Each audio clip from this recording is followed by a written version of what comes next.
एवं तात्पर्य कृष्ण कृपामूर्ति अभय चरणारविंद भक्ति वेदांत स्वामी प्रभुपाद के द्वारा नारायण परमेश्वर पराह कारण स्वरूप तथा उसी के निमित्त वेदाः ज्ञान देवाः देवता नारायण परमेश्वर के अंगजाः सहायक नारायण श्री भगवान पराह के लिए लोकाः सारे लोक नारायण परमेश्वर पराह उन्हें प्रसन्न करने के लिए मखाः सारे यज्ञ। अनुवाद, सारे वैदिक ग्रंथ परमेश्वर द्वारा बताए गए हैं और उन्हीं के निमित्त हैं। देवता भी श्री भगवान के शरीर के अंगों के रूप में उन्हीं की सेवा के लिए है। विभिन्न लोक भी श्री भगवान के निमित्त हैं और विभिन्न यज्ञ उन्हीं को प्रसन्न करने के लिए संपन्न किए जाते हैं।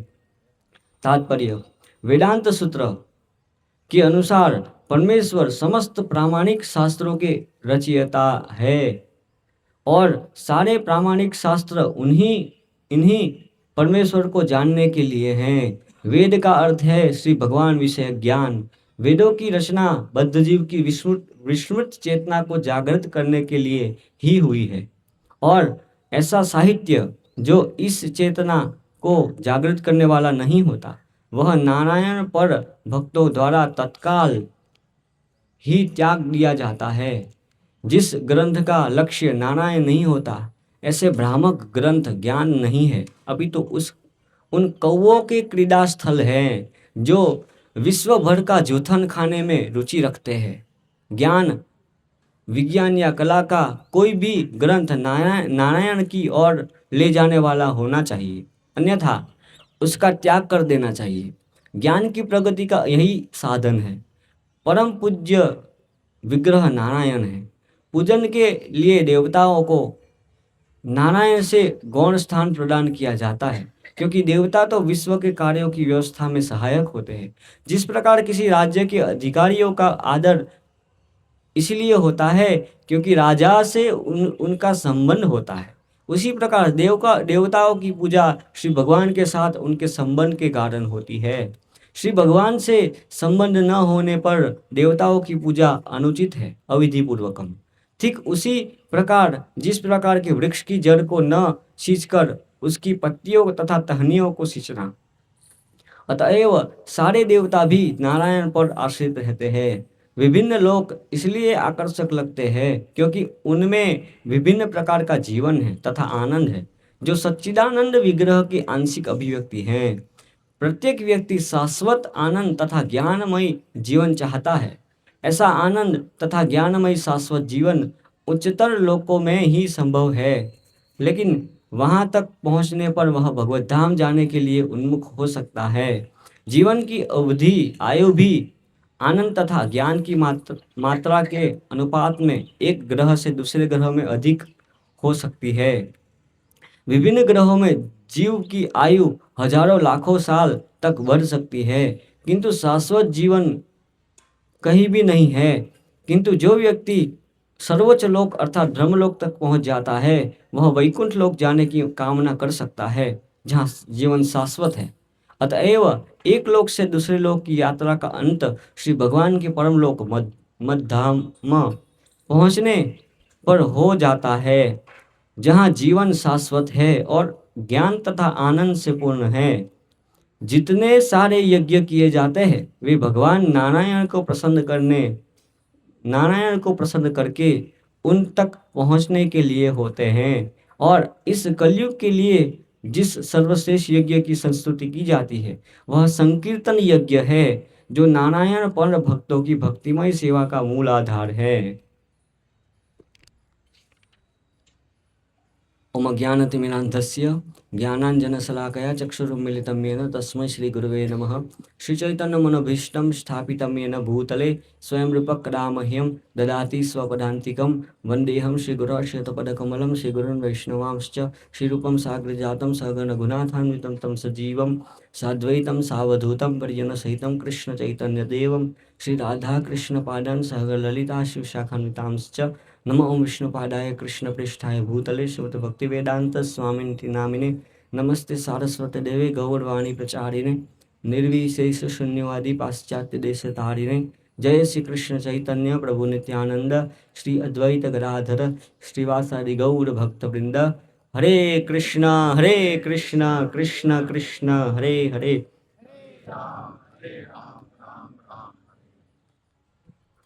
तो बहुत ही सुंदर श्लोक है आज का। तो यहाँ पे ब्रह्मा जी नारद जी को उत्तर दे रहे हैं। तो बता रहे हैं कि सारे वैदिक ग्रंथ परमेश्वर द्वारा बताए गए हैं। नारायण परावेदा, फिर बताया देवा नारायणांगजाहा कि समस्त देवता जो है वो भगवान की क्या है, अंग के है, अंग के रूप में है। फिर बताया नारायण परालोका, हम कि विभिन्न लोक श्री भगवान के निमित्त है। और नारायण परा मखाहा कि सभी प्रकार के जो यज्ञ होते हैं वो भगवान को प्रसन्न करने के लिए ही होते हैं। तो ये सब क्यों बता रहे हैं ब्रह्मा जी कि सब कुछ नारायण नारायण नारायण? क्योंकि सभी कुछ जो चीजें हैं वो नारायण को ही प्रसन्न करने के लिए हैं, ऐसा बताना चाह रहे हैं यहाँ पे, है ना। इसलिए सब बता रहे हैं कि नारायण है, ये नारायण है, वो नारायण है, नारायण के लिए है ऐसे। तो यहाँ पहले बताया गया है कि नारायण परावेदा की सभी वैदिक साहित्य जो है वो नारायण से ही बने हुए हैं, उनकी प्रसन्नता के लिए ही, उनके पास जाने के लिए ही हैं।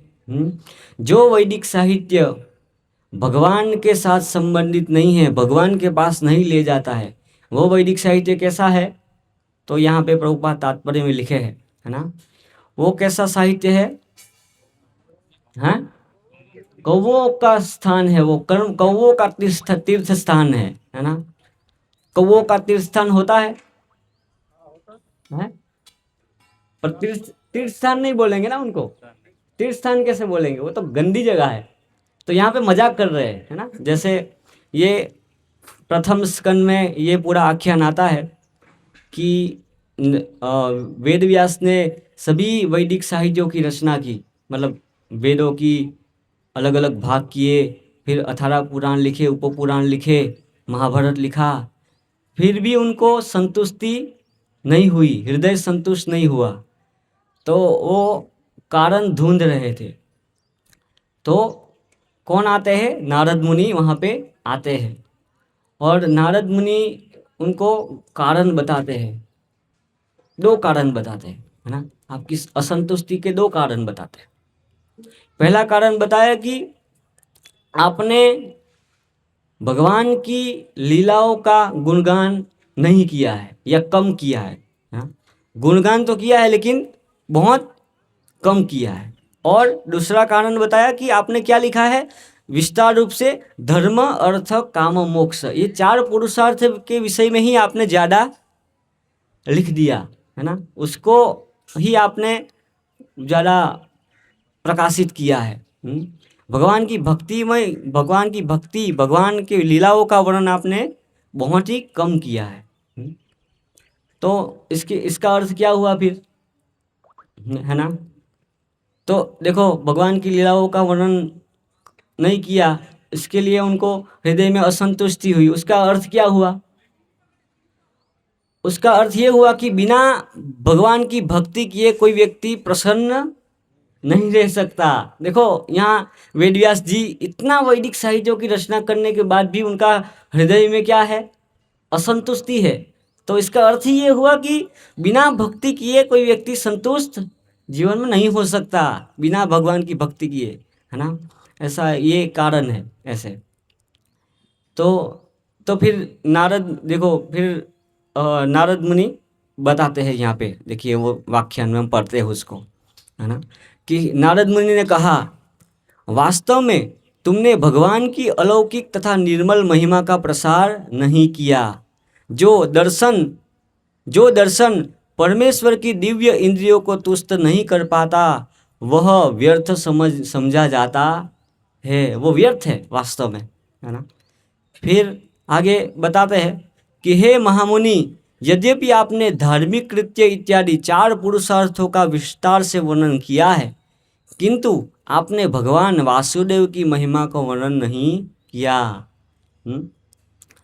फिर ये बता रहे हैं, जो इस श्लोक से ये कनेक्टेड है ना, कि जो वाणी संपूर्ण ब्रह्मांड के वायुमंडल को परिशुद्ध करने वाले भगवान की महिमा का वर्णन नहीं करती, उसे साधु पुरुष कौओं के स्थान के समान मानते हैं। यहाँ पे बता रहे हैं, चूंकि परमहंस दिव्य पुरुष दिव्य लोक के वासी होते हैं, अतः उन्हें ऐसे स्थान में कोई आनंद नहीं मिलता है ना। तो जो कौओं जैसे लोग हैं, है ना, वो ही ऐसे साहित्य में रुचि रखते हैं।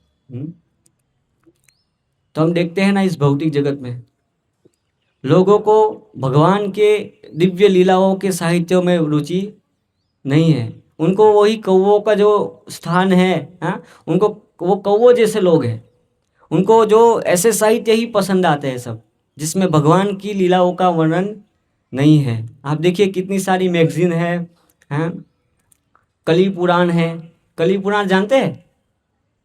नया पुराण आया, कली पुराण न्यूज़पेपर, ये कली पुराण है वास्तव में, है ना। सबको उसमें रुचि होती है, न्यूज़पेपर में, सब लोग न्यूज़पेपर पढ़ते हैं, है ना।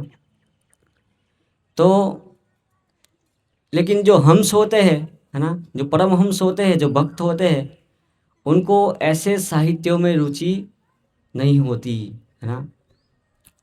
ऐसा साहित्य जो भगवान की लीलाओं का वर्णन करता है, चाहे संस्कृत की दृष्टि से उसमें कमियां भी क्यों न हो, है ना, उसमें बहुत सा ज़्यादा संस्कृत के अलंकार कम हो, फिर भी हम लोग क्या करते हैं, भक्त लोग उसमें रुचि रखते हैं, है ना, कि संस्कृत की दृष्टि से वो शास्त्र में अपूर्णताएं भी हो सकती है ना, लेकिन वो भगवान की लीलाओं का वर्णन करते हैं, तो ऐसे साहित्य में भी भक्त लोग क्या करते हैं, रुचि रखते हैं।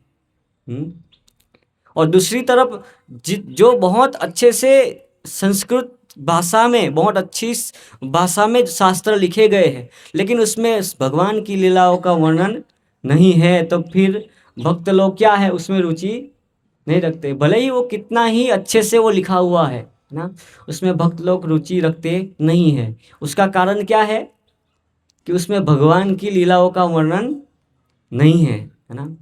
तद्वाग विसर्गो जनताघ विप्लवो यस्मिन् प्रति श्लोकम अबद्धवत्यपि नामानि अनन्तस्य यशोंकितानि यत् सुन्वन्ति गायन्ति गृह्णन्ति साधवः, है ना, ये श्लोक बताया गया। इसके बाद ये श्लोक आता है, ये जो नारद मुनि बोलते हैं, कि फिर भी साधु लोग क्या करते हैं, सुनवंती गायंती गृह्णन्ति साधवः, सुनते हैं, गाते हैं, है ना, ये सब करते हैं।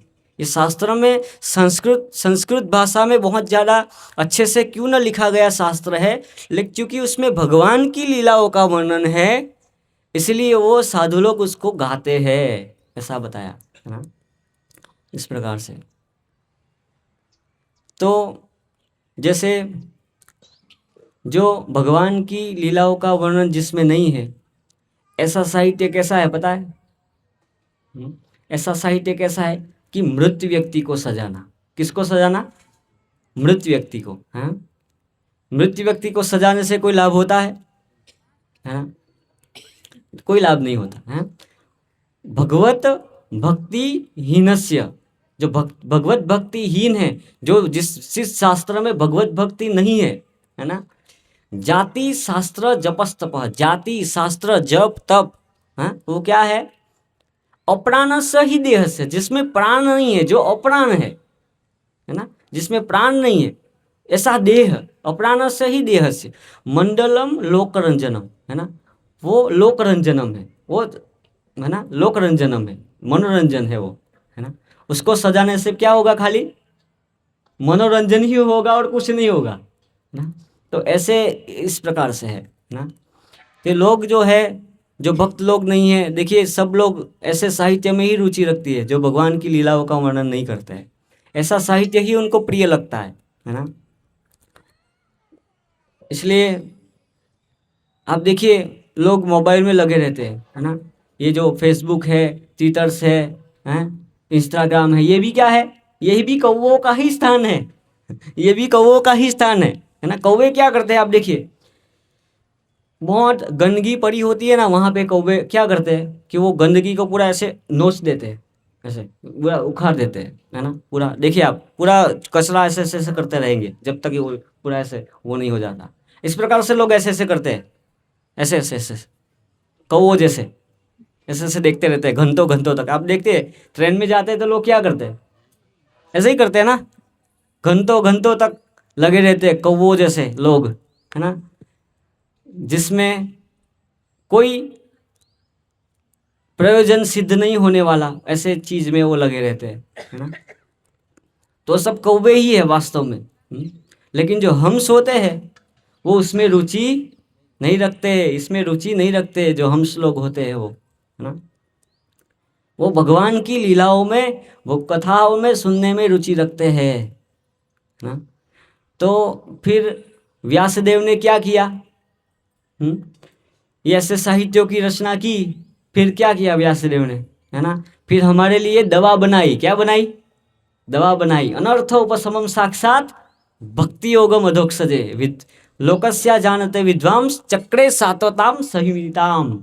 ये दवा बनाई उन्होंने, है ना, कि सभी अनर्थों से मुक्त होने के लिए क्या है?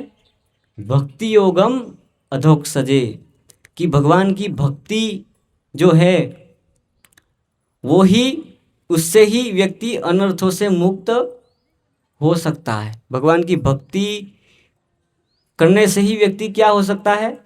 अनर्थों से मुक्त हो सकता है। अनर्थो उपशमम साक्षात भक्ति योगम अधोक्षजे लोकस्या जानतो विद्वांस, है ना।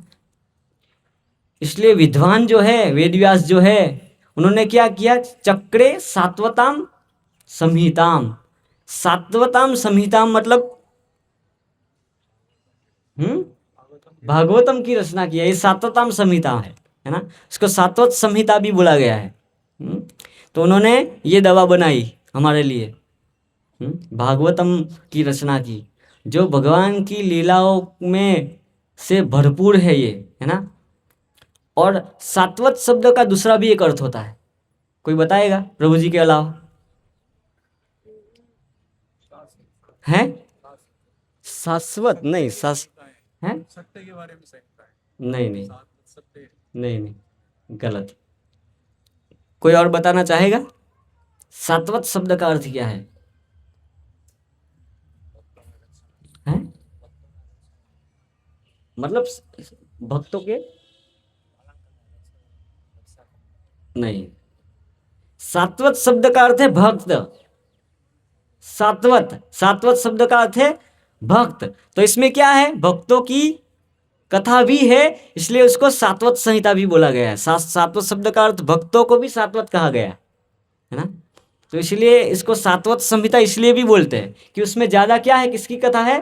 भक्तों की भी कथा से भरपूर ये ग्रंथ है, इसलिए इसको सात्वत भी कहा गया है। ऐसे इस प्रकार से तो उन्होंने ये फिर इसकी रचना की, भागवतम की, जो भगवान के लीलाओं के, भगवान की भक्ति, भक्तों की लीलाओं से भरपूर है ये ग्रंथ भागवतम। इसलिए बहुत महत्वपूर्ण ये, हम जो यहाँ पे डेली भागवतम कक्षा हो रही है ना, वो सामान्य नहीं है, वो बहुत महत्वपूर्ण। हाँ, ये हमें अवसर मिल रहा है अभी बहुत। हाँ, ऐसे ग्रंथ हम ग्रंथ से श्रवण कर रहे हैं जो भगवान की लीलाओं से भरपूर है ना। तो ये कार्यक्रम को हमें जारी रखना है ना। कंटिन्यू जारी रखना है इस कार्यक्रम को, है ना, सुनना है अच्छे से, क्योंकि जो अच्छे से सुनता है वो अच्छे से मनन कर पाएगा और कीर्तन कर पाएगा, है ना। जिन्होंने अच्छा से श्रवण किया है वो अच्छे से कीर्तन कर पाएगा, है ना, इस प्रकार से। तो इसलिए फिर वेद व्यास ने भागवतम की रचना की, जो भगवान की लीलाओं से भरपूर है। तो इसलिए जो साहित्य जो है वो भगवान के साथ संबंध इसका नहीं है, जिसमें भगवान की लीलाओं की चर्चाएं नहीं है, वो साहित्य हमें नहीं पढ़ने चाहिए, है ना। कई बार भक्त लोग भी बहुत न्यूज़ ज़्यादा देखते हैं, है ना, देखा जाता है, बहुत अपडेट रहते हैं क्या हो रहा है जगत में, है ना। तो न्यूज़ जो भक्त को सेवा दी गई है ना, ऐसे प्रचार की सेवा है, उनको कुछ बोलने के लिए कुछ कई बार देखना भी पड़ता है ऐसे न्यूज़, कुछ ऐसे समझाने हेतु, लेकिन सबको देखने की आवश्यकता नहीं है ना। तो वो भी अच्छा नहीं है ना। हमें लगता है कि हम ऐसे न्यूज़ देख ले, अभी तो हम भक्ति में प्रगट हो गए हैं ना, ऐसे न्यूज़ देखेंगे तो हम प्रभावित नहीं होंगे, लेकिन ऐसा नहीं होता, है ना। हमारी चेतना जो है अभी पूर्ण रूप से शुद्ध नहीं है, तो हम प्रभावित हो सकते हैं, है ना, ऐसे। तो ऐसे साहित्य भी बहुत नहीं पढ़ने चाहिए, है ना, कि जैसे मैं वेद पढ़ लूँ या उपनिषद पढ़ लूँ, 18 पुराण पढ़ लूँ, है ना। ऐसा भी कई भक्तों की इच्छा होती है कि अलग अलग कितने सारे पुराण हैं वो सब भी पढ़ा जाए, है ना। तो हमें भक्तों के मार्गदर्शन में शास्त्रों का अध्ययन करना चाहिए, है ना। अपने आप से अलग अलग शास्त्र नहीं पढ़ने चाहिए, वरना हम कंफ्यूज हो जाएंगे।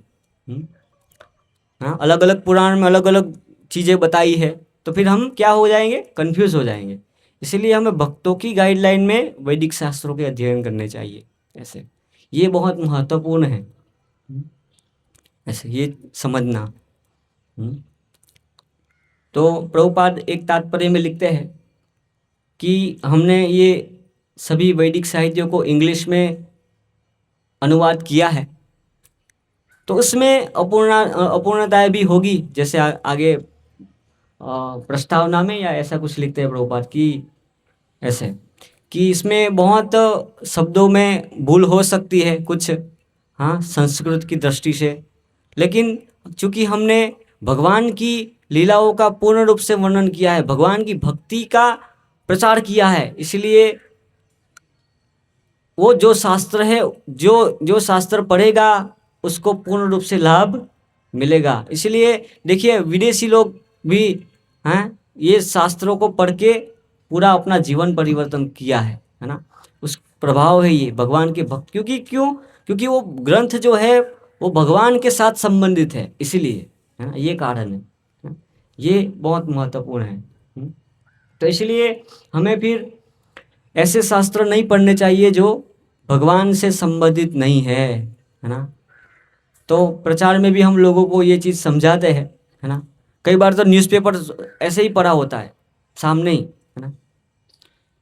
भरूच में क्या हुआ, एक बिल्डर को हम मिले, ऐसे न्यूज़पेपर पढ़ा था, ऐसे पढ़ ही रहा था, वो इंग्लिश में था। तो हमने प्रचार किया, तो बहुत बोला नहीं नहीं पढ़ना है, नहीं पढ़ पाएंगे इतना। फिर उनको बोला कि आप देखो, आप ये न्यूज़पेपर पढ़ते हैं, तो अभी तक आपने कितने न्यूज़पेपर पढ़ लिए। अगर आप ये ग्रंथ पढ़ते तो अभी कितना आप पढ़ पाते, है ना। डेली आप इतना न्यूज़पेपर पढ़ते हैं, तो आप इतना समय इसमें दीजिए, न्यूज़पेपर से आपको इतना लाभ नहीं होगा। तो उन्होंने तुरंत सेट ले लिया।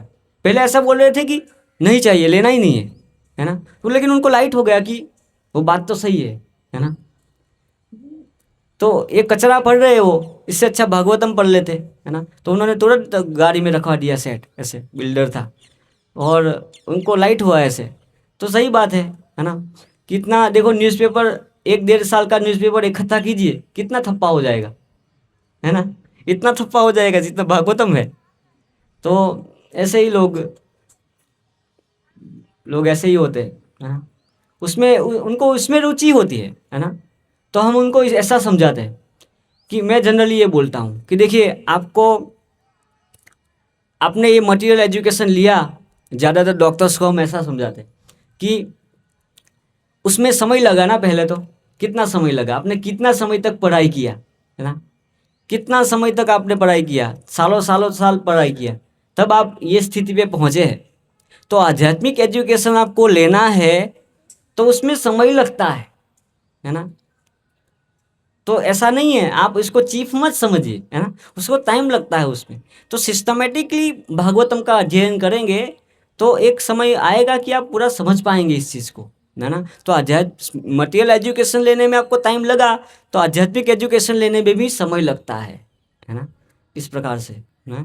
और रुचि तो डेवलप होती है, इस बात को हमें समझना है ना। उनको ऐसा समझाते हैं हम, जो रुचि है वो क्या होती है, डेवलप होती है, उसको प्रकट करना है ना। पहले स्कूल में हम बच्चों को भेजते हैं तो क्या रुचि होती है उनको, नहीं होती है, क्योंकि बच्चा स्कूल में जाता है, फिर धीरे धीरे धीरे उनको क्या आता है, रुचि उनको तो फिर आध्यात्मिक विषय में भी आपको रुचि डेवलप करनी है ना। तो आप प्रयास कीजिए, लीजिए उसको और पढ़िए, है ना, प्रयास कीजिए, फिर रुचि डेवलप होगी, है ना। आप ऐसा सोच रहे हैं कि मुझे रुचि नहीं है इसलिए मैं नहीं पढ़ूंगा, तो ये तो कुछ कारण नहीं हो गया ना, है ना? रुचि तो डेवलप करनी होगी, है ना। तो ये बहुत महत्वपूर्ण है, लोगों को रुचि नहीं होती इसलिए नहीं पढ़ते, है ना, क्योंकि उनको भौतिक विषयों में रुचि है। तो आध्यात्मिक विषय में रुचि डेवलप करनी होगी, तब आपको समझ में आएगी चीज़ें, है ना। तो इस प्रकार से लोगों को हम समझाते हैं ऐसे। तो जो बुद्धिमान होते हैं उसको एक्सेप्ट करते हैं ये चीज़ को, कि बात सही कह रहे हैं, कि रुचि डेवलप करनी है, क्योंकि हमें हमें जीवन में ऐसा कभी शास्त्र पढ़ा नहीं है, भक्तों का संग नहीं किया है ना, कभी जीवन में आध्यात्मिक चीज़ें की नहीं है, तो अभी ये लोग आए हैं, तो बात तो सही कह रहे हैं, तो हमें अभी शुरू करना चाहिए। तो इस प्रकार से लोग ले लेते हैं, फिर उस सेट ले लेते हैं कि अभी कुछ शुरू करना चाहिए, ऐसे बात सही कह रहे हैं, क्योंकि ऐसे लोग समझ जाते हैं, कई बुद्धिमान होते हैं वो समझ लेते हैं लोग चीज़ों को, है ना, पकड़ लेते हैं ऐसे। तो इस प्रकार से, और फिर ये भी हम समझाते हैं, मतलब कि देखिए आप जो एक्टिविटी अभी कर रहे हैं, ये सब डॉक्टर्स है, सब लोगों का मरीज इलाज कर रहे हैं, है ना, वो एक्टिविटी तो शरीर तक सीमित है ना। अब देखिए, तो परीक्षित महाराज ने भी यही प्रश्न किया कि मरणासन व्यक्ति का कर्तव्य क्या है ना। क्यों ऐसा प्रश्न किया उन्होंने, कर्तव्य, पहले कर्तव्य नहीं कर रहे थे क्या, वो कर्तव्य कर रहे थे कि नहीं कर रहे थे, कर रहे थे, वो राजा थे, और राजा का कर्तव्य वो कर रहे थे, भली भांति कर रहे थे। तो फिर क्यों पूछ रहे कि मेरा कर्तव्य क्या है? कोई बता सकता है क्यों पूछ रहे हैं? हमारे लिए वो तो ठीक है, लेकिन वो क्यों पूछ रहे हैं? यस, ये है कारण, क्योंकि वो जो कर्तव्य कर रहे थे राजा का, वो किसके साथ संबंधित है? शरीर के साथ, है ना। और आप जो कार्य कर रहे हैं, ये डॉक्टर्स है ना, वो किसके के साथ संबंधित है? वो भी शरीर के साथ संबंधित है ना। तो वो शरीर के साथ संबंधित है, और शरीर क्षीण होने वाला है, 7 दिन में शरीर क्षीण होने वाला है। तो इसीलिए फिर हमारा वास्तविक कर्तव्य क्या हुआ, ये प्रश्न किया, है ना। तो इसीलिए आपका भी देखिए, आपका भी ये वास्तविक कर्तव्य नहीं है ना, ये कर्तव्य है लक्ष्य को प्राप्त करने के लिए, है ना। ये लक्ष्य है, हम भागवतम को रख देते हैं पूरा ऊपर टेबल पे और बोलते हैं ये लक्ष्य है ना। और लक्ष्य को प्राप्त करने के लिए ही ये कर्तव्य है, लेकिन आपने क्या किया है, कर्तव्य को ही लक्ष्य बना दिया, है ना। वो गलती है आपकी एक्चुअली, है ना। तो इस प्रकार से उनको हम समझाते हैं, और जो बुद्धिमान होते हैं उसको एक्सेप्ट कर लेते हैं तुरंत। ये पॉइंट हम बार बार बोलते हैं, जितने भी डॉक्टर्स को हम समझाते हैं ये पॉइंट बार बार एक ही पॉइंट बोलते हैं, है ना, क्योंकि ये आसानी से समझने आने वाली चीज़ है ना। तो जो बुद्धिमान होते हैं तुरंत उस चीज़ को एक्सेप्ट कर लेते हैं और तुरंत सेट ले लेते हैं ऐसे, इस प्रकार से। तो सही बात है कि नहीं बात है ना, क्योंकि वो जो कर्तव्य कर रहे हैं वो किसके साथ संबंधित है? शरीर के साथ संबंधित है, और शरीर क्षीण हो जाएगा। इसलिए ये जो भागवतम ग्रंथ है वो पूरा प्रैक्टिकल हमारे जीवन में लागू होता है ना, इस प्रकार से। तो ऐसे साहित्य को पढ़ने से कुछ लाभ नहीं होता जो भगवान की लीलाओं से संबंधित नहीं होता, है ना। उसमें खाली मृत व्यक्ति को सजाने जैसा ही है ना। तो ये यहाँ पे बताया है। फिर प्रभुपाद एक महत्वपूर्ण लिखते हैं तात्पर्य में कि वेदों की रचना बद्धजीव की विस्मृत चेतना को जागृत करने के लिए ही हुई है। वेदों की रचना क्यों हुई है? जीवों की विस्मृत चेतना, है ना। अभी हमारी चेतना क्या है? विस्मृत है ना। इसके विषय में चैतन्य चरितामृत में एक बहुत अच्छा श्लोक है, बहुत प्रसिद्ध श्लोक है। माया मुग्ध जीव नहीं स्वतः कृष्ण ज्ञान, कृष्ण ही कृपाई के लिए, जीवे कृपाई के लिए कृष्ण वेद पुराण, है ना। कि माया मुग्ध जीव जो है उनको स्वतः कृष्ण ज्ञान नहीं है। इसलिए क्या किया है भगवान ने? जीवे कृपाई के लिए भगवान ने जीवों पे कृपा करके क्या दिया है? वेद पुराण, है ना। क्यों दिया? क्योंकि जीवों की विस्मृत चेतना को जागृत करने के लिए, ये उद्देश्य है ना सभी वैदिक साहित्यों को का रचना करने के पीछे, कि जीवों की चेतना नहीं है ना, कि मैं भगवान का दास हूँ, ये चेतना नहीं होने के कारण, है ना, इसलिए ये चेतना जागृत करने के लिए सभी वैदिक साहित्यों की रचना हुई है ना। तो विस्मृत चेतना वाले लोग क्या सोचते हैं कि ये मैं शरीर हूँ, ये मेरा है। पिछले श्लोक में आया ना, है? ये मैं हूँ और ये मेरा है, ये विस्मृत चेतना है। इसी आधार पे कार्य करते हैं लोग। और विस्मृत चेतना का दूसरा लक्षण भी हमने चर्चा किया था वहाँ पे, कि विस्मृत चेतना वाले लोग किस प्रकार से सोचते हैं। तो देखिए, नारद मुनि ध्रुव महाराज को उपदेश देते हैं, है ना। तीन कैटेगरी के लोग होते हैं। हमसे कोई भी व्यक्ति मिलता है वो 3 कैटेगरी में होता है ना। एक तो होता है कि हमसे अधिक गुण वाला, जिनके अंदर हमारे से क्या होगा? अधिक गुण होगा। और कोई होगा समानादन विच्छेद, कोई हमसे समान होगा, हाँ। और तीसरा होगा हमसे नीचे, अधम नीचे होगा, हमसे कम गुण वाला होगा। तो जब हम हमसे ऊपर गुणों वाले भक्तों से या व्यक्ति से मिलते हैं तो हमें क्या होना चाहिए? प्रसन्नता होनी चाहिए। क्या होना चाहिए? और भक्त से मिलते हैं तो क्या करना चाहिए? खाली प्रसन्न नहीं होना चाहिए, उनकी प्रशंसा करनी चाहिए और उनकी सेवा करनी चाहिए, है ना। उनकी सेवा करने से, प्रसन्न होने से तो ठीक है, और उनकी सेवा करेंगे तो उनके अंदर जो गुण हैं वो क्या होंगे? हमारे अंदर आएंगे, है ना। तो हमारे से अधिक गुण वाले व्यक्ति है, उनकी हमें सेवा करनी चाहिए।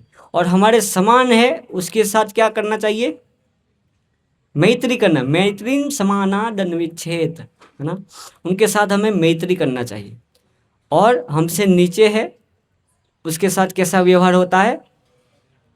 उनको भी फिर ऊपर लाने का प्रयास करना चाहिए, उनके ऊपर दया भाव होना चाहिए, है ना? तो सामान्य रूप से जो विस्मृत चेतना वाले लोग हैं वो क्या सोचते हैं? क्या वो क्या करते हैं कि उनसे अधिक गुण वाला व्यक्ति मिलता है तो ईर्ष्या करने लगते हैं। देखना आप, इस भौतिक जगत, भौतिक संसार, ये 3 चीज से ही कार्य करता है, इसलिए लोग परेशान रहते हैं। आप देखिएगा, है ना, कि उनसे अधिक जिनके पास गुण है उनसे वो ईर्ष्या करने लगते हैं, है ना। और उनके समान होते हैं उसके साथ क्या होता है? मैत्री नहीं होता है, उसके साथ क्या होता है? समान वालों से है स्पर्धा की भावना, है ना। उनके साथ स्पर्धा की भावना होती है, उनकी बहुत कंपटीशन करते हैं। भक्तों में भी ऐसा देखा जाता है ना, कि बहुत स्पर्धा की भावना होती है। और जो नीचे गुण वाले हैं, हमसे कम गुण वाले हैं, उसके साथ हमें दया भाव रखना चाहिए, उसके ऊपर लेने के आना चाहिए। तो हम उसके साथ क्या करते हैं? तिरस्कार, मतलब घृणा की भावना, है ना। घृणा हो जाती है हमकी, है ना। बुद्धिमान सोचता है कि ये कम बुद्धि वाला है ही क्यों, है ना, इसको उसके अंदर बुद्धि क्यों कम क्यों है ही, है ना, कम क्यों है, ऐसा सोचता है। उसके जो भावना होती है उस प्रकार से की होती है ना। तो इस भौतिक संसार में लोग इसीलिए फिर बताया नारद मुनि में कि न तापैरभिभूयते। अगर ये तीन चीज़ से कोई अच्छे से व्यवहार करता है, ऊपर वाला मिलता है तो सेवा करता है, जो समान है उसके साथ मैत्री करता है, और जो नीचे है उसको उसके ऊपर दया रखता है, तो वो क्या होता है, उनका तीन तापों से वो मुक्त हो जाता है ना। ये नैतिक शिक्षा है एक्चुअली, है ना। अगर भौतिक संसार में भी अच्छे से रहना है तब भी ये चीज़ लागू होगी, है ना, कि वो तीनों तापों से मुक्त हो जाता है, त्रिताप उनके ऊपर प्रभावित नहीं होंगे, ऐसा बताया। तो सामान्य रूप से क्या होता है कि ऐसा जो विस्मृत चेतना वाले लोग हैं वो इस प्रकार से व्यवहार करते हैं, है ना। इसलिए जो देखिए आप, वसुदेव जी कंस को समझाते हैं कि जो ईर्ष्या करता है वो हमेशा परेशान रहेगा, है ना। जो ईर्ष्या करेगा वो कभी भी संतुष्ट सुखी नहीं होगा, है ना। उनका हृदय हमेशा जलता रहेगा ऐसे। तो हमें भक्त समाज में भी इस प्रकार से व्यवहार करना चाहिए। तीन चीज़ है ना। तो पहली चीज़ क्या है कि देखो, हम जिनके पास अधिक गुण है उनकी हम सेवा करते हैं ताकि उनके गुण भी हमारे अंदर आए। तो वो गुण इसलिए नहीं आए, मतलब वो गुणों को हम किस लिए चाहते हैं, इसलिए नहीं चाहते कि उनको जो प्रतिष्ठा मिल रही है वो हमें भी मिले, है ना। इसलिए चाहते हैं कि हम भगवान की सेवा अच्छे से कर पाए, इसलिए चाह रहे हैं, इसलिए नहीं चाह रहे हैं, है ना, इसलिए चाह रहे हैं। तो ये भी समझना बहुत आवश्यक है।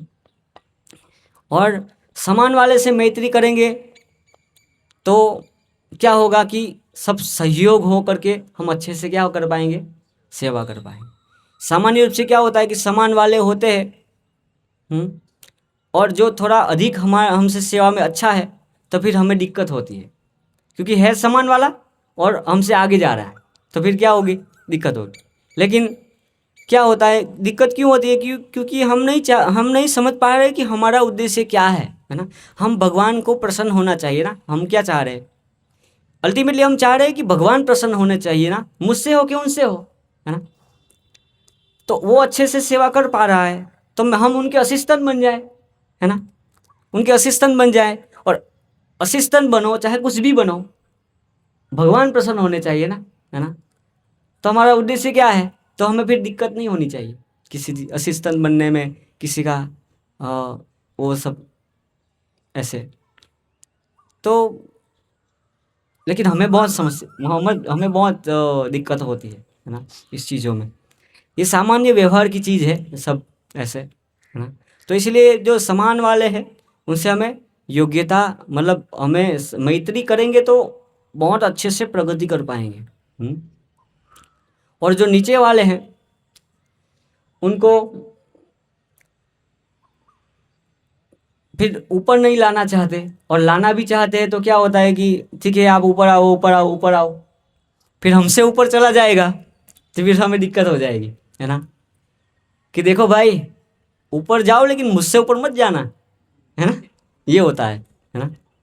लेकिन जो जिनकी चेतना अच्छी है, जो विस्मृत चेतना वाला जो नहीं है, वो सोचेगा कि मुझसे आगे बढ़ जाएगा तो अच्छा है ना, वो और भगवान को प्रसन्न कर पाएगा, और वो आगे बढ़ रहा है तो मुझे प्रेरणा मिलेगी आगे बढ़ने की, है ना, ये भी है, मुझे और प्रेरणा मिलेगी, मैं और इंस्पायर होऊंगा आगे बढ़ने के लिए, है ना।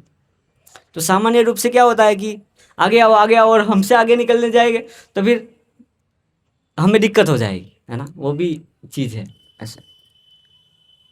लेकिन हम ऐसा सोच रहे हैं कि देखो रहूँगा मैं टॉप पर, मेरे टॉप रहते हुए आप लोग प्रगति करो, वो चलेगा, लेकिन रहना चाहिए मैं टॉप पर, है ना, मेरे टॉप रहते हुए सब लोग प्रगति करें, वो चलेगा, वो दिक्कत नहीं है ना। लेकिन वो वास्तव में जो गुरु होता है उनको प्रसन्नता होती है कि उनका शिष्य उनसे आगे जाता है ना, उनको प्रसन्नता होती है। लेकिन शिष्य कभी ये नहीं सोचता कि मैं गुरु से आगे चला गया, है ना। तो दोनों परिप्रेक्ष्य में अलग अलग है ना। ऐसा नहीं है कि शिष्य गुरु को बोले कि आपको तो प्रसन्नता होनी चाहिए कि मैं आपसे आगे जा रहा हूँ ऐसा नहीं है ना।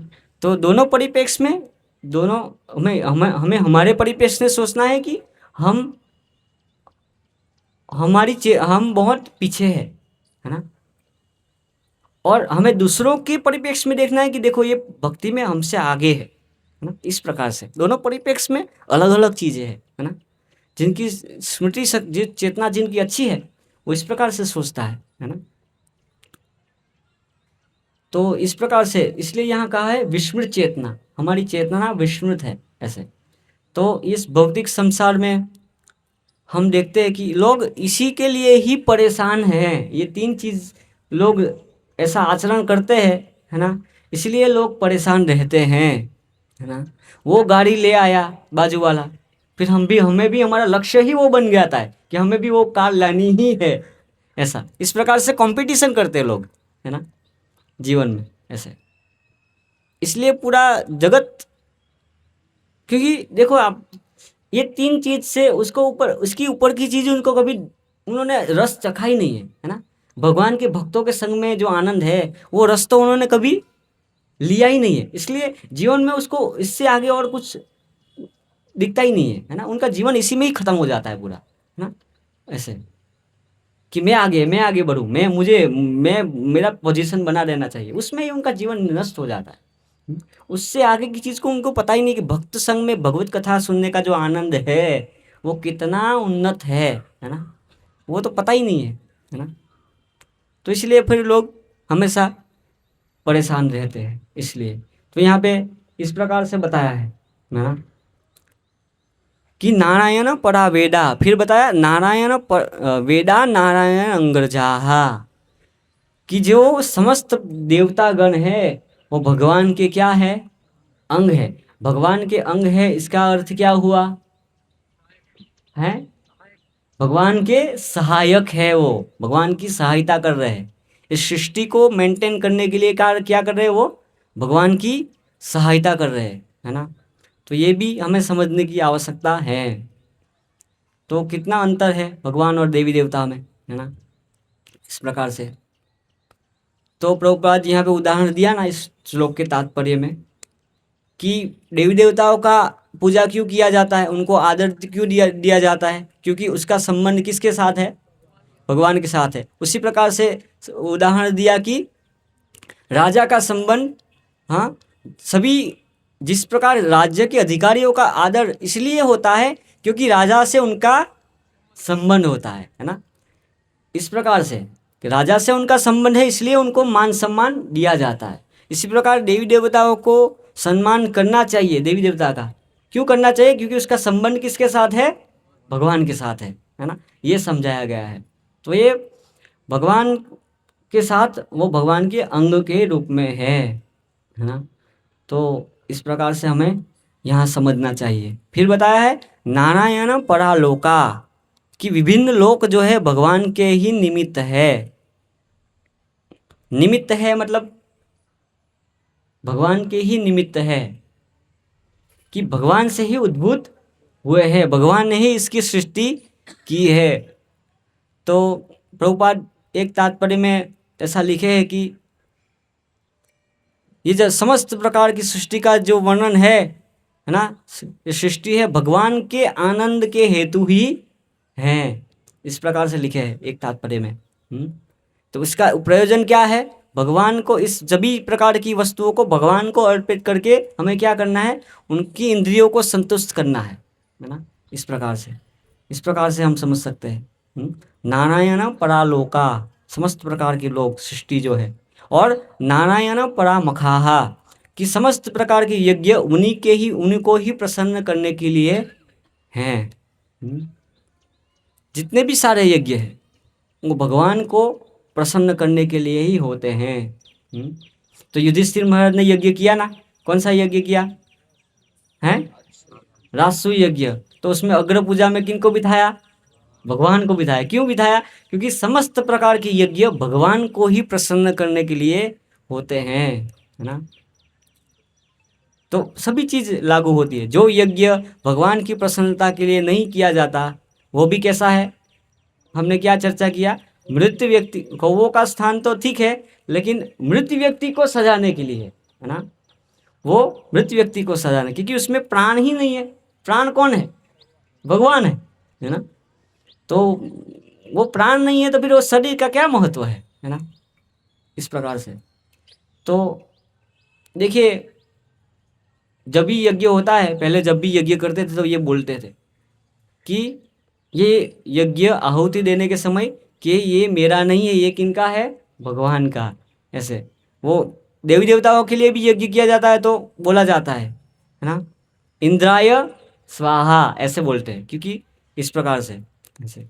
तो सभी प्रकार के यज्ञ जो है भगवान की प्रसन्नता के लिए ही हैं, इस प्रकार से। क्योंकि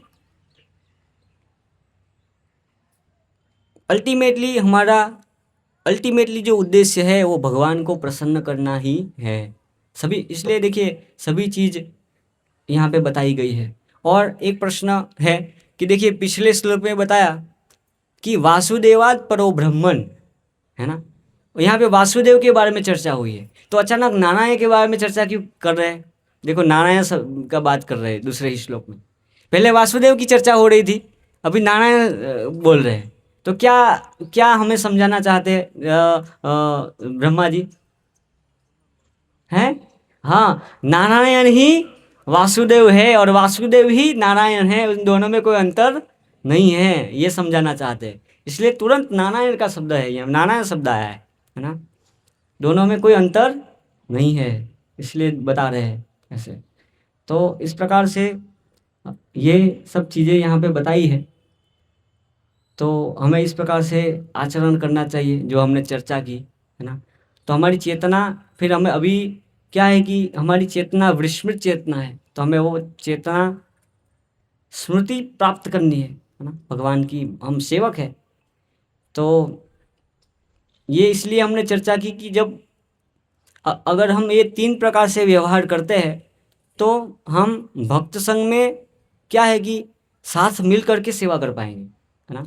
बिल्कुल एक साथ मिलकर सेवा कर पाएंगे अगर हम 3 प्रकार से आचरण करते हैं जो हमने चर्चा की, है ना।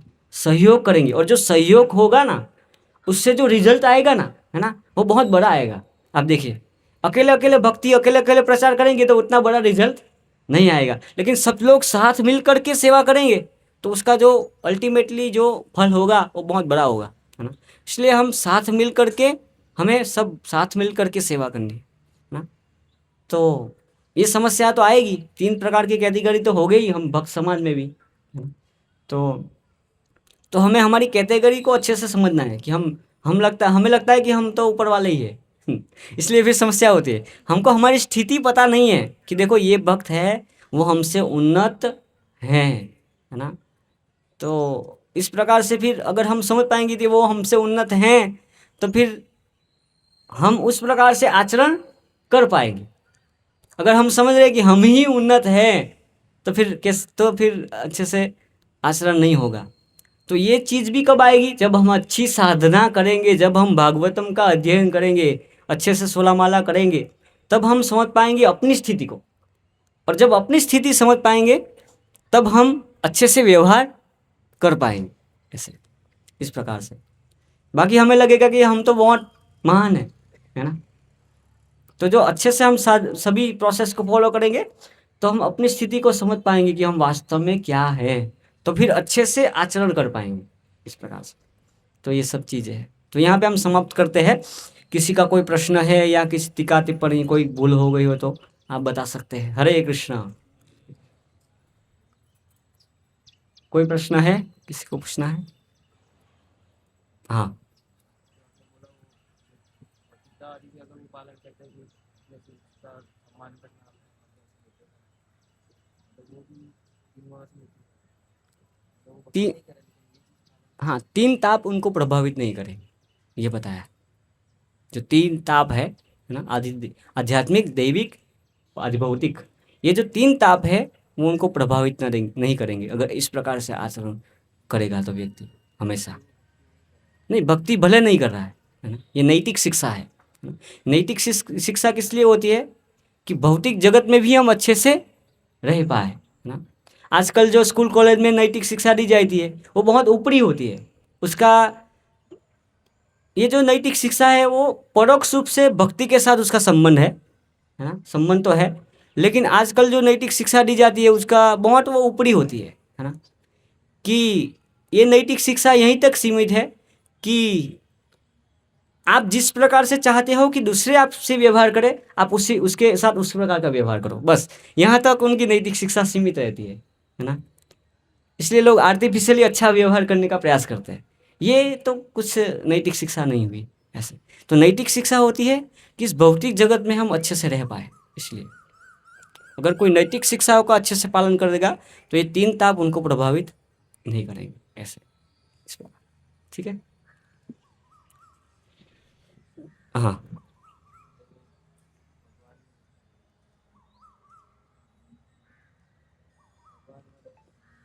प्रसन्न कल्याण को कोई किसी और पक्ष से भी भगवान प्रसन्न होगा, हमसे नहीं होगा। हम्म।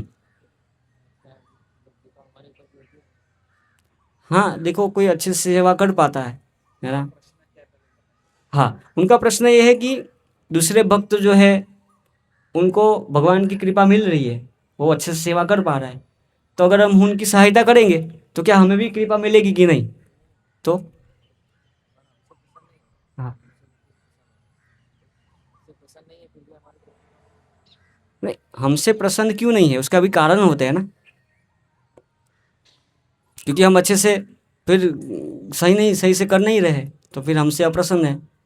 तो अगर अप्रसन्न होने के भी कारण होते हैं, हमको सेटिस्फेक्शन नहीं होता है हृदय में, है ना। मतलब लक्ष्य है भगवान प्रसन्न होना चाहिए, भगवान प्रसन्न होना चाहिए। लक्ष्य देखो, अच्छे से सेवा कर पा रहा है अच्छे से, तो फिर इसका अर्थ ही ये हुआ कि वो भगवान प्रसन्न है उनसे, है ना। अच्छे से भागवतम डिस्ट्रीब्यूशन कर पा रहा है तो क्या क्या उसका अर्थ है, वो भगवान उनके उनसे प्रसन्न होंगे, है ना।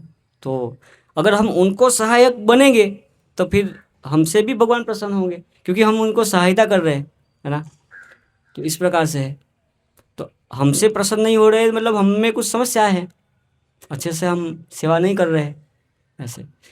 तो ठीक है, हम सब तो भागवतम मान लो सब भक्त को एक्सपर्ट नहीं होंगे भागवतम डिस्ट्रीब्यूशन करने में, तो लेकिन उनको सहायता करेंगे ना, सहायता तो सब कर सकते हैं ना, है ना। सहायता कोई भी कर सकता है। तो जब हम सहायक बनते हैं, भगवान जब ये चीज़ देखते हैं तो भगवान प्रसन्न होते हैं। देखो, चैतन्य चरितामृत में रामानंद राय बताते हैं, है ना, कि श्रीमती राधा रानी जो है हमेशा प्रयास करती है कि बाकी गोपियाँ हैं वो भगवान की सेवा में आगे जाए, है ना, मैं पीछे रहूं वो आगे जाए। और बाकी गोपियाँ सोचती है कि श्रीमती राधा रानी आगे आगे रहे भगवान की सेवा में, तो वहाँ पे वो स्पर्धा होती है ना। हमारी उल्टी स्पर्धा है, अलग है, हाँ। तो देखो, भगवान जब ऐसा व्यवहार देखते हैं ना तो भगवान को बहुत संतोष होता है उस भक्त के ऊपर, है ना, बहुत संतोष होता है ना, कि वो चाह रहा है अपनी प्रगति से ज़्यादा दूसरों की प्रगति, दूसरे कैसे आगे बढ़े, है ना। तो दूसरों की प्रगति हम देखते हैं तो अपनी प्रगति तो होगी ही अपने आप ज़्यादा, ये चीज़ है ना। अपनी प्रगति अपने आप होगी ज़्यादा, लेकिन हम सोचते हैं हमारी प्रगति सबसे ज़्यादा होनी चाहिए, बाकी की प्रगति हो नहीं हो, जो कोई भी हो, नहीं हो तो अच्छा है एक्चुअली, ऐसा होता है ना। हमारी प्रगति सबसे ज़्यादा हो तो फिर अपने आप की भी प्रगति कम हो। जो सोचता है दूसरों की प्रगति जा कैसे हो, है ना, तो अपने आप की प्रगति तो होती ही है अपने आप ज़्यादा, इस प्रकार से। हाँ, तो ये है जैसे, तो इस प्रकार से तो हम सहायता करते हैं तो हमारी भी प्रगति होगी, है ना, हम भी आगे बढ़ सकते हैं। ठीक है, यहाँ समाप्त करते हैं। ग्रंथराज श्रीमद् भागवतम की जय, शिल प्रभुपाद की जय। Thank you. बहुत ही सुंदर प्रेरक प्रवचन दिया प्रभु जी ने। और आज का प्रवचन अगर हम ध्यान से इसको ग्रहण करें तो वास्तव में हम तीन तापों से मुक्त हो जाएंगे। बहुत सुंदर बातें बताई प्रभु जी ने। और सबसे बड़ी बात इन्होंने बताई कि आज जैसा इन्होंने बोला कि भौतिक जगत में हम ये चीज़ नहीं देखते हैं, तीन चीज़ें, है ना। हम ऊपर हमसे ज़्यादा गुणवान को देखते तो हमें द्वेष होता है, समान वाले के सामने हम स्पर्धा की भावना रखते हैं, और हमसे जो कम वाला होता है उससे हम घृणा करते हैं, उससे हम शोषण करते हैं। प्रभु जी ने बोला कि अगर ये तीन चीज़ें एक्चुअली में भौतिक जगत में नहीं, प्रभु जी भक्तों के जगत में भी समस्या है ये वाली। श्री कृष्ण प्रभु, भक्तों के जगत में भी, और हमारे भक्त तो पर्टिकुलरली इन तीन गुणों में ही हैं अभी तक, पर्टिकुलरली मैं भी, है ना। ये सब चीज़ें है वास्तव में बहुत इंपॉर्टेंट बात है ना। जैसे इन्होंने कहा कि अब इन चक्करों से हम कभी ऊपर उठ के भक्तों के संग का आनंद ही नहीं उठा पाते हैं। कितनी अच्छी बात बोली कि भक्तों के संग में रह के कृष्ण चर्चा करते हुए, सेवा करते हुए, सहयोग करते हुए हम कभी भी उस आनंद को ही नहीं उठा पाए, क्योंकि आग एक दूसरे के पीछे इतना खींचातानी में लगे रहते कि सच्चा आनंद ही नहीं उठा पाए। ऐसा ही हो रहा है, ऐसा ही हो रहा है। हम देखते हैं कि आज हमारे ग्रुप की सेवा नहीं, अगले वो क्या बनाएगा, मैंने जो बनाया है।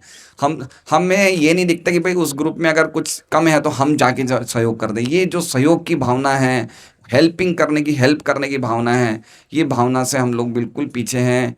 हमारी भावना खींचने की है। बहुत इंपॉर्टेंट बात है। तो क्या बताया इन्होंने कि हमसे कोई ज़्यादा गुणवान हो उसकी सेवा करनी चाहिए, जो हमारे समान हो उससे मैत्री रखनी चाहिए, और अगर वो हमसे थोड़ा आगे बढ़ रहा है तो हमें उसका सहायक बन जाना चाहिए। कितनी बड़ी बात है ना। और अगर हमसे कोई कम भक्ति वाला या कम गुण वाला हो तो उसे हमें ऊपर उठाने का प्रयास करना चाहिए। खाली हम ये 3 बातों और बहुत अच्छी अच्छी बातें बताई मैंने लिखी है। अगर आप लोग मुझे 5 मिनट का आज्ञा देंगे तो मैं बोल सकता हूँ मैं 5 मिनट के लिए। रतन सिंह जी, भावना पार्क बोल दो। चलिए, रतन सिंह जी ने बोल दिया, आज पहली बार आए हैं। इन्होंने कहा पहला पॉइंट, हर एक चीज भगवान नारायण की प्रसन्नता के लिए करना चाहिए। दूसरा, भगवान की भक्ति के बिना, पॉइंट उन्होंने बहुत सारे बोले लेकिन जो मैं लिख सका वो बता रहा हूँ, भगवान की भक्ति के बिना कोई भी व्यक्ति संतुष्ट और सुखी नहीं हो सकता। तीसरा पॉइंट बताया है कि भागवत और गीता जो भगवान की लीलाओं का वर्णन करते हैं, उन ग्रंथों के अलावा और जितनी भी पुस्तकें हैं वो सब मृतक व्यक्ति के डेड बॉडी का डेकोरेशन, क्या बोलते हैं हिंदी में, मृतक व्यक्ति को सजाने के समान है, शव को सजाने के समान है। फिर उन्होंने बताया कि मोबाइल भी कौओं का तीर्थ स्थान है ना। ये बहुत इंपॉर्टेंट बात है। देखिए एक बात समझिए, मैंने काफ़ी बार मैंने क्या सोचा कि मैं स्मार्टफोन रखना बंद कर दूं। मैंने काफ़ी बार, 1-2 बार बीच में मैंने प्रयास भी किए कि मैं छोटा वाला बच्चा मोबाइल रखूं साथ में, और स्मार्टफोन को रात को एक बार चेक करने के लिए, व्हाट्सएप चेक करने के लिए अलग रखूं। लेकिन चूंकि मेरी कुछ अलग टाइप की सेवा है, कुछ है इस तरह से मेरे से नहीं छूट पा रहा। लेकिन ध्यान रखिए, जिनका इतना कोई खास मैनेजमेंट की सेवा नहीं है वो बच्चा फ़ोन रखे तो अच्छा है। बच्चा फ़ोन बोलते क्या बोलते हैं उसे, हैं कीपैड फ़ोन। अगर हमारा इतना नहीं है चक्कर, देखिए गुरु महाराज तो मोबाइल ही नहीं रखते। चैतन्य महाप्रभु भरूच में वो छोटा मोबाइल रखते हैं। जितने भी अच्छे अच्छे ब्रह्मचारी है ना, पक्के ब्रह्मचारी, वो छोटा मोबाइल रखते हैं। वो खाली वो व्हाट्सएप का चीज़ वो एक बार कंप्यूटर में चेक कर लेते हैं। तो मेरी कुछ ऐसी सेवाएं हैं जिसके चक्कर में मुझे रखना पड़ता है। बाकी इतना खतरनाक है, कोई चीज़ कभी टपक जाती है, बताइए, है ना। बहुत खतरनाक है ये स्मार्टफोन। तो फिर उन्होंने बताया कि भागवत की रचना वेद व्यास जी ने हमारे सभी अनर्थों का नाश करने के लिए दी है, अनर्थोपशम साक्षात। और फिर बताया कि सात्वत संहिता है। सात्वत मतलब भक्तों की इसमें कथाएं हैं, भगवान की कथाएं। तो बड़ा सुंदर भागवत किनके पास नहीं है, जरा हाथ खड़ा करें। भागवत ग्रंथ किनके पास नहीं है? 18 बुक का पूरा सेट आनंद के पास नहीं है? क्या बात कर रहे हैं, आनंद तो निरानंद हो गया बिना भागवत के। तो आज तो आनंद को देना ही पड़ेगा। चलो बहुत अच्छा। और किनको चाहिए भागवतम? तो ले लीजिए, बिना भागवत के आनंद नहीं है। फिर बताया कि अगर हम ढंग से श्रवण करेंगे तो ही ढंग से कीर्तन कर पाएंगे, पॉइंट नंबर 6। 5वां पॉइंट बताया कि ये जो हम रोज भागवत कक्षा कर रहे हैं ये सामान्य मत समझना इसे। हमें क्या लगता है वहां बाइक खड़ी करी आ गए बैठ गए पंडाल में, नहीं, ये सामान्य नहीं है। ये नैमिषारण्य की कथा चल रही है यहाँ पे। 88,000 ऋषि बैठे हुए हैं यहाँ पे, इतने अनगिनत लोग बैठे हुए हैं, हमें दिख नहीं रहे, सामान्य नहीं है। भागवत की कथा चलना मतलब ये सामान्य बात नहीं है। इसलिए हमें कभी भी इसको सामान्य मतलब हल्के में नहीं लेना चाहिए कि हम आगे बैठ गए, ऐसा नहीं है।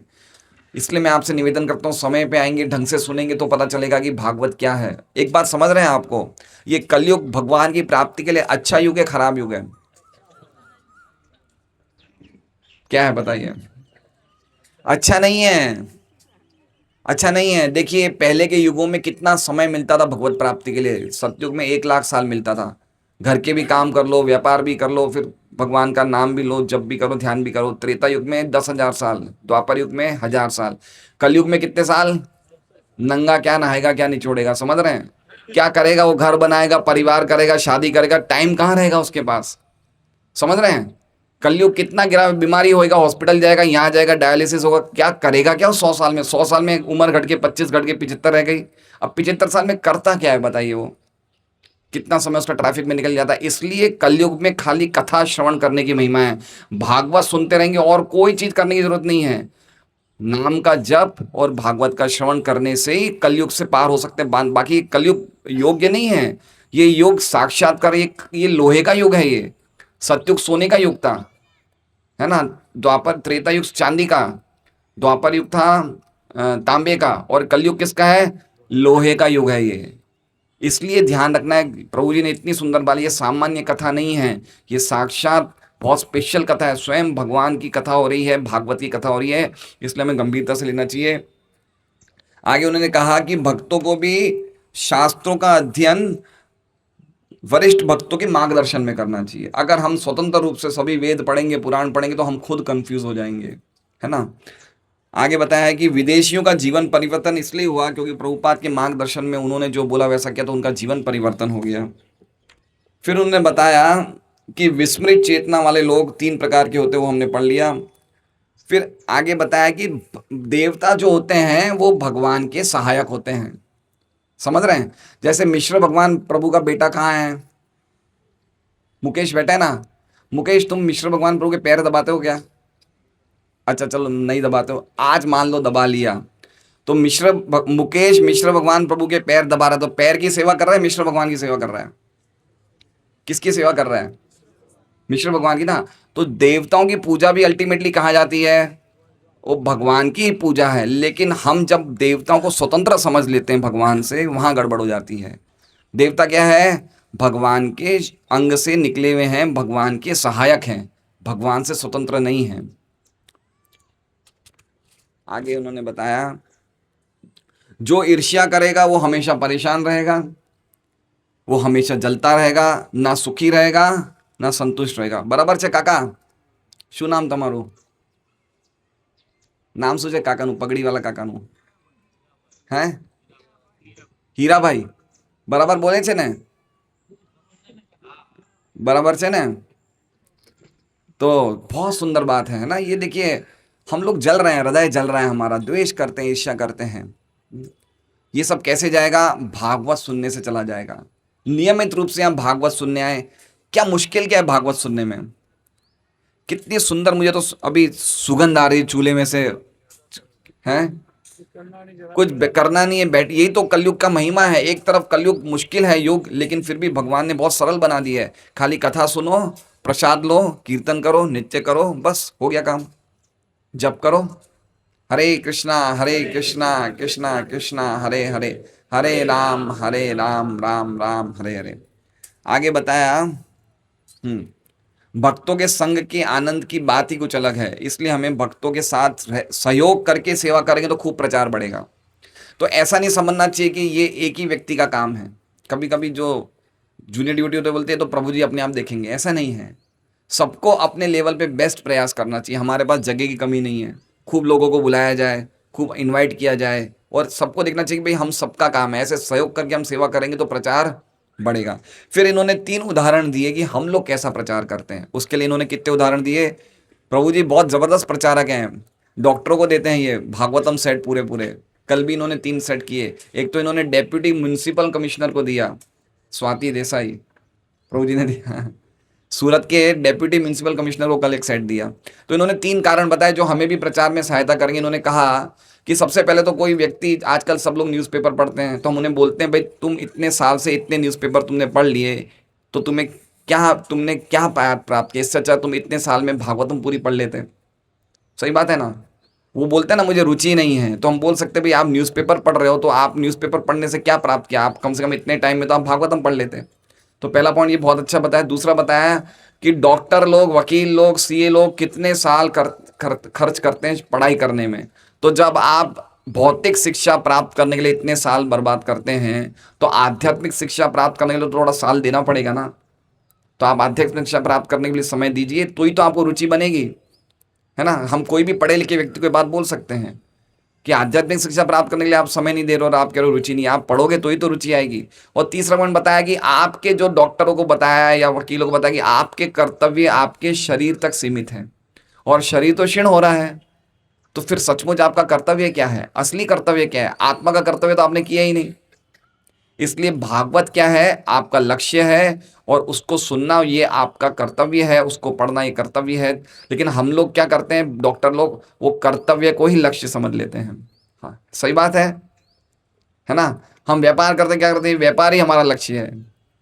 वो लक्ष्य नहीं, वो धनुपार्जन करने के साधन है, लक्ष्य तो नहीं है ना। तो ये 3 पॉइंट इन्होंने बताए। तो प्रभु जी के लिए हम एक बार साधुवाद देंगे। हरे कृष्णा कृष्णा कृष्णा हरे हरे, हरे राम राम राम हरे हरे। तो अगर हम वास्तव में अच्छे प्रचारक बनना चाहते हैं तो प्रभु जी की सहायता करनी चाहिए हमें। इतना रोज 3-4 सेट डिस्ट्रीब्यूट कर रहे हैं, तो ये हमारे घर पे आए, हमारे यहाँ पे क्षेत्र में आए, तो ये हमारा सौभाग्य है ना। तो हमें देखना चाहिए भाई इनको कोई प्रकार का कष्ट नहीं हो रहा है, भक्त प्रचार करने आए, सब प्रकार की सुविधा मिलनी चाहिए। तो इससे क्या होगा, जैसे इन्होंने बताया ना, कितनी सुंदर बात बताई। क्या बताई अशोक जी इन्होंने बोला कि अगर हमसे कोई ज्यादा गुण वाला भक्त होगा, अगर हम उसकी सेवा करेंगे तो उसका गुण भी हमें प्राप्त हो जाएगा। कितनी गहरी बात बताई है ये, है ना। ये बातें कहाँ मिलेगी हमें सुनने को? तो ये चीजें हमें बिल्कुल लिख लेना चाहिए। तो हम प्रभु जी के लिए बहुत बहुत आभार देते हैं और इस तरह से हमें मार्गदर्शन देते रहें। और हम चाहते हैं ये पूरे साल यहीं रहे तो अच्छा है।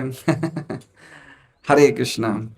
और कल भी हमारे बीच में एक नंदग्राम के ये 20 साल के बाल ब्रह्मचारी भक्त आ रहे हैं। उन्होंने अपने जीवन में 5000 श्लोक लर्न कर लिए। कितने श्लोक? 5000 श्लोक लर्न कर लिए। तो उनका नाम है मुकुंद। क्या नाम है? मुकुंद। तो कल वो आ रहे हैं, 20-21 साल की उम्र होगी उनकी। तो कल उनके मुख से हम श्रवण करेंगे भागवत क्लास। तो आपसे निवेदन है, जैसे आज आप लोग सब आए हैं, कल भी आइए, अपने पड़ोसी मित्रों को सबको लेके आइए। आज का प्रसाद हमारे प्रिय भक्त किरण भाई की